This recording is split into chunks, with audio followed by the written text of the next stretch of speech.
अगर किसी भी कांग्रेस पार्टी के नेता को टीआरएस से समझौता करना है तो या वो टीआरएस में चला जाए या फिर बीजेपी में चले जाए।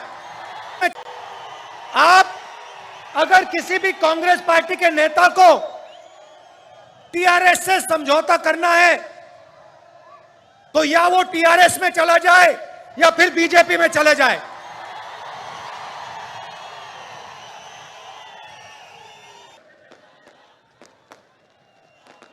इस प्रदेश को बनाने के लिए तेलंगाना के युवाओं ने, तेलंगाना के माता ने अपना खून, अपने आंसू दिए थे और ये प्रदेश किसी एक व्यक्ति के लिए नहीं बना था, ये एक सपना था, तेलंगाना के जनता का सपना था। 8 साल हो गए। मैं आपसे पूछना चाहता हूं, तेलंगाना का जो सपना था, प्रगति का सपना, उस सपने का क्या हुआ? पूरा तेलंगाना देख सकता है कि एक परिवार को जबरदस्त फायदा हुआ, मगर मैं आपसे पूछना चाहता हूं, तेलंगाना की जनता को क्या फायदा मिला? क्या आपको रोजगार मिला? आज यहां पर किसानों की विधवा स्टेज पे हैं, रो रही हैं। ये किसकी जिम्मेदारी है? और ये अकेली नहीं है, ऐसी तेलंगाना में हजारों बहनें हैं जिनके पति ने आत्महत्या की। किसकी जिम्मेदारी है? सपने को पूरा करने के लिए आपने अपना खून, अपने आंसू दिए, आप लड़े, मगर हम भी आपके साथ खड़े थे। कांग्रेस पार्टी ने भी आपके साथ ये लड़ाई लड़ी और अंत में कांग्रेस पार्टी ने और सोनिया गांधी जी ने यह काम पूरा करके तेलंगाना की जनता को दिया। और भाइयों और बहनों, आप ये मत भूलिए, यह काम कांग्रेस पार्टी के लिए आसान नहीं था। कांग्रेस पार्टी को नुकसान हुआ, हमें मालूम था कि हमें नुकसान होने जा रहा है, मगर हम तेलंगाना की जनता के साथ खड़े हुए और हमने मिलकर, आपके साथ मिलकर आपको नया प्रदेश दिया। आपने सोचा था कि तेलंगाना की जनता की सरकार बनेगी, किसानों की सरकार बनेगी,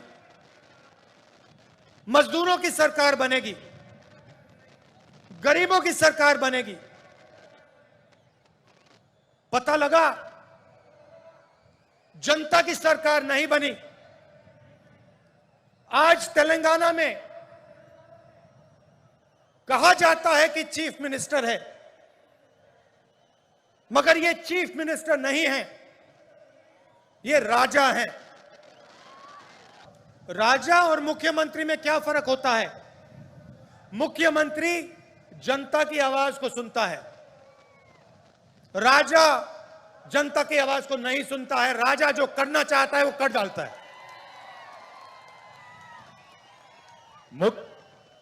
ఈ రెండిటిలో వ్యత్యాసం ఉంది. రాజు మరి అదే విధంగా ముఖ్యమంత్రి అనే పదాల్లో వ్యవహారంలో వ్యత్యాసం ఉంది. ముఖ్యమంత్రి అనేవారు ప్రజలకు సంబంధించిన వ్యక్తిగా ప్రజాస్వామికంగా పరిపాలన చేస్తారు. రాజు అనేవారు తన సొంత పరిపాలన వ్యవస్థ గురించి ప్రజల గురించి ఆలోచన చేయలేరని మనవి చేస్తా ఉన్నా. मुख्यमंत्री लोकतंत्र में भरोसा करता है. मुख्यमंत्री जनता की बात सुनकर निर्णय लेता है.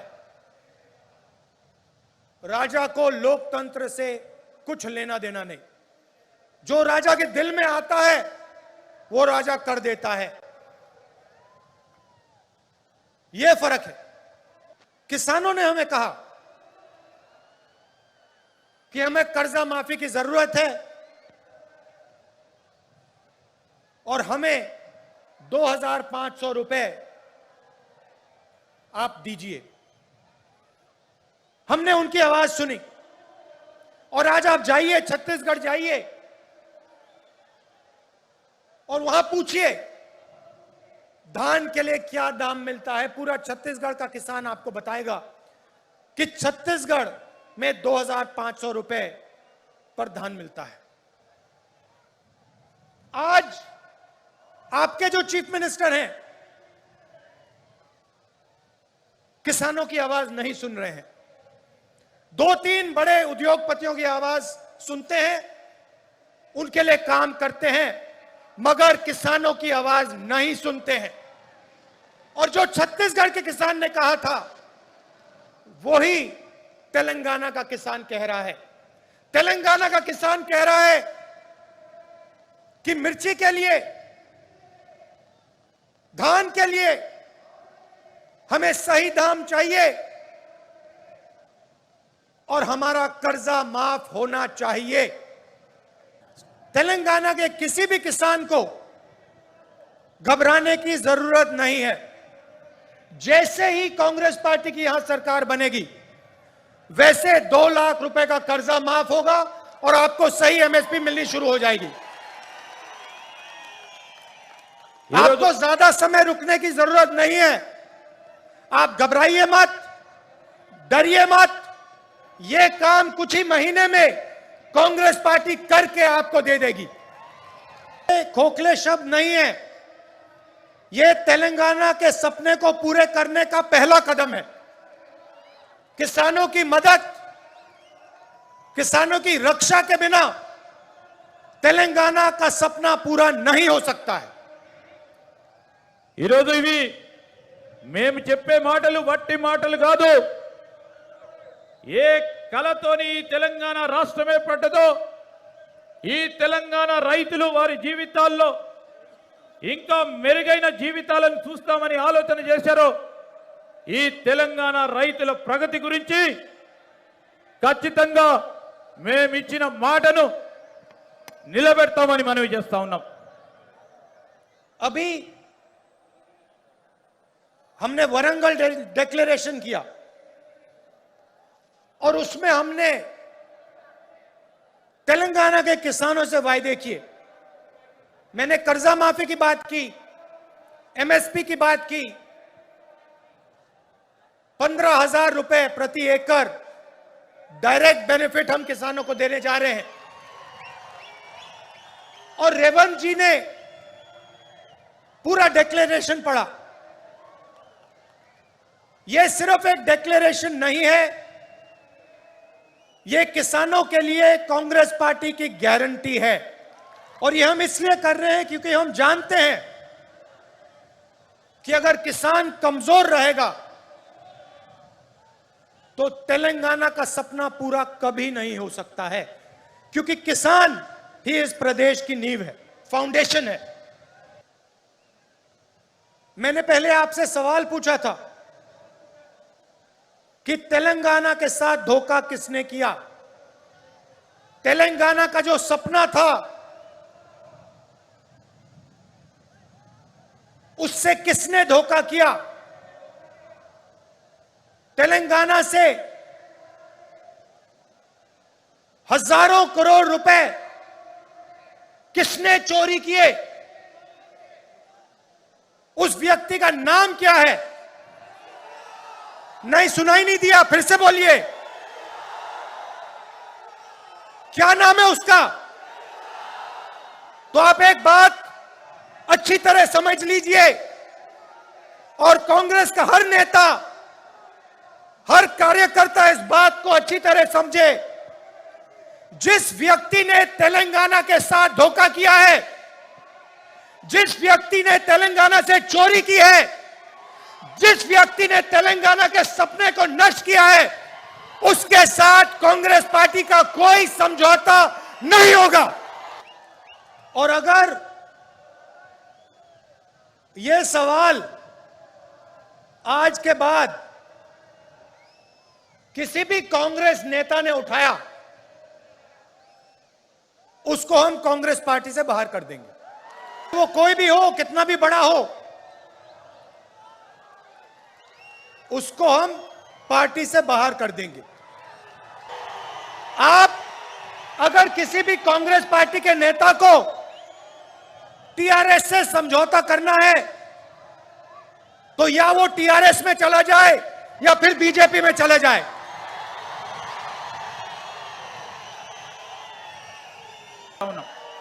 हमें उस व्यक्ति की कोई जरूरत नहीं है। हम यहां, हमारी विचारधारा की लड़ाई है। हम राजा से समझौता नहीं करेंगे।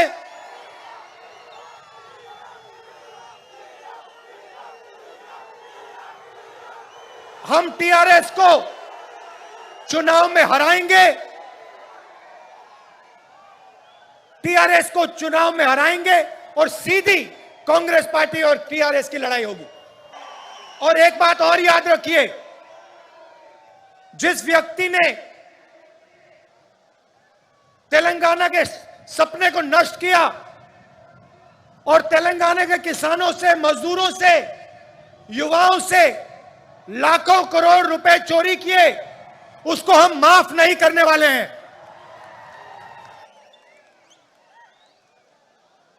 और चुनाव के समय जब टिकट का सवाल उठेगा, और ये सब नेताओं को अच्छी तरह बात सुननी चाहिए, जब चुनाव के समय टिकट की बात उठेगी, तो जिस व्यक्ति ने जनता की लड़ाई लड़ी होगी, उसी को मेरिट बेसिस पे टिकट मिलेगा।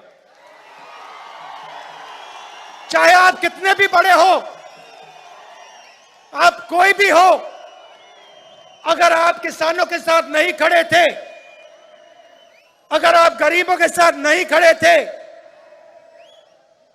तो आपको कांग्रेस पार्टी का टिकट नहीं मिलने वाला है। सोनिया जी ने जब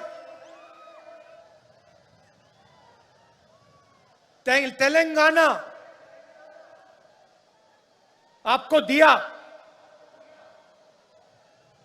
उसके पीछे एक सपना था।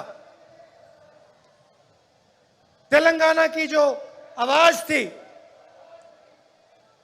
उसको सुनकर सोनिया जी ने आपको प्रदेश दिया था। और प्रदेश इसलिए दिया था क्योंकि वो चाहती थी कि जो आपका तेलंगाना का सपना था वो पूरा हो। वो सपना आपका है, सोनिया जी का है, मगर मेरा भी है। और उस सपने को मैं आपके साथ पूरा करना चाहता हूं। तो जहां भी मेरी जरूरत होगी, जहां भी आप मुझे बुलाना चाहते हो, जहां भी मैं तेलंगाना की मदद कर सकता हूं, मैं करने को तैयार हूं। यह सिर्फ आपकी लड़ाई नहीं है, यह सिर्फ तेलंगाना के किसानों की, युवाओं की लड़ाई नहीं है, यह कांग्रेस पार्टी की लड़ाई है और यह मेरी लड़ाई है। मैंने पहले कहा था कि जो भी व्यक्ति कहता है कि टीआरएस के साथ समझौता होना चाहता है, उसे या बीजेपी में या टीआरएस में चला जाना चाहिए। क्योंकि समझौता अगर है तो बीजेपी और टीआरएस का समझौता है। आप याद रखिए, जब नरेंद्र मोदी जी ने 3 काले कानून पार्लियामेंट में पास किए थे, तो टीआरएस के नेता क्या कह रहे थे। बीजेपी जानती है कि वो तेलंगाना को डायरेक्टली रूल नहीं कर सकते। वो जानते हैं कि तेलंगाना में उन्हें रिमोट कंट्रोल की जरूरत है। बीजेपी जानती है कि कांग्रेस बीजेपी से कभी समझौता नहीं कर सकती। इसलिए बीजेपी चाहती है कि तेलंगाना में टीआरएस की सरकार रहे। और सबूत यह है कि तेलंगाना के चीफ मिनिस्टर जितना भी पैसा चोरी करना चाहते हैं कर सकते हैं, और बीजेपी की सरकार ना उन पे ईडी लगाती है ना सीबीआई लगाती है।